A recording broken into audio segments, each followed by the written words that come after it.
On November 29, 1943, during a high-stakes bombing mission over Bremen, Germany, the crew of the B-17 flying fortress Rikki-Tikki-Tavi found themselves under relentless enemy attack.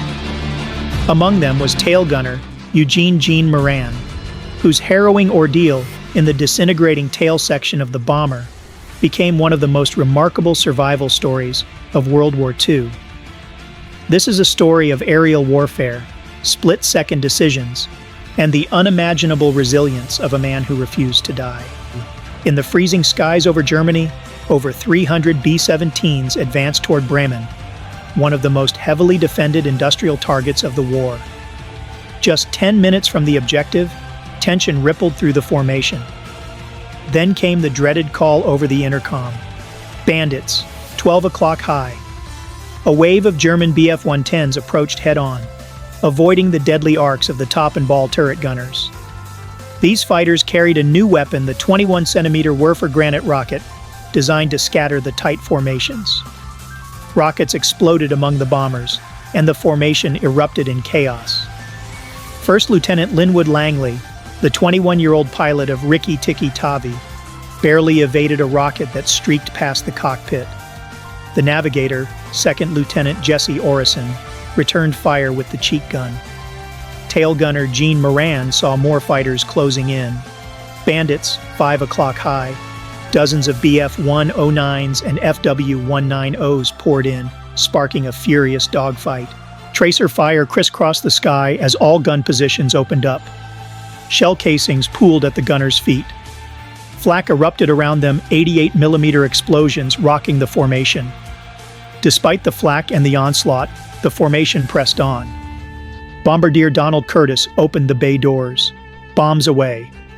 With the target struck, Langley turned the aircraft for home. Moments of relief faded quickly. Another swarm of fighters descended. Rikki-Tikki-Tavi shuddered under impact. Gene's guns roared at incoming aircraft. As the plane began to fall behind the formation, Gene realized something was wrong. We're slipping back. What's going on? Langley came the cry over the intercom. The chilling reply, we're being pushed out. Now isolated, Rikki-Tikki-Tavi became an easy target.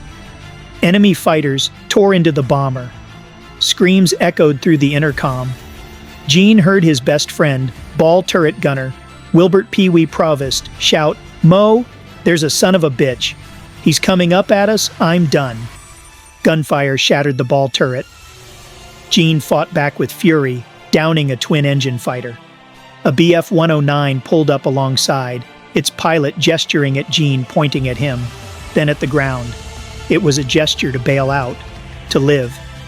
But before Gene could respond, someone else on the bomber fired, ending the momentary truce. The Germans swarmed in, his guns jammed, then bullets tore into him, both arms shattered, ribs broken. Yet Gene still tried to fire. The tail section was shredded, and the fuselage began to tear apart. Suddenly, the main body of the bomber separated. Gene, still in the tail, was alone. Navigator Jesse Orison and Bombardier Donald Curtis fought back in the nose. When Curtis was hit, Orison strapped a chute on him before being ejected through the shattered plexiglass. As Orison fell, he saw the tail spinning violently, unaware Gene was still inside. Inside the spinning tail, Gene was pinned by G-forces, blood in his eyes, ribs crushed. Time slowed. The tail struck the forest with crushing impact. Gene survived. He crawled, screaming in pain, toward daylight, his broken arms useless, a crack in his skull so wide he could feel the softness. French laborers and German soldiers found Gene and dragged him from the wreckage. A Serbian doctor at a nearby camp operated, placing a metal plate in his skull. Gene suffered from haunting nightmares while recovering at a POW hospital. Eventually, he was reunited with Orison, the only other survivor of Rikki-Tikki-Tavi. Gene's story, once too painful for him to fully recount, is preserved in the book Tailspin by John Armbruster, a close friend who spent years earning Gene's trust. Published in 2022, 8 years after Gene's death, it tells this extraordinary tale in vivid detail.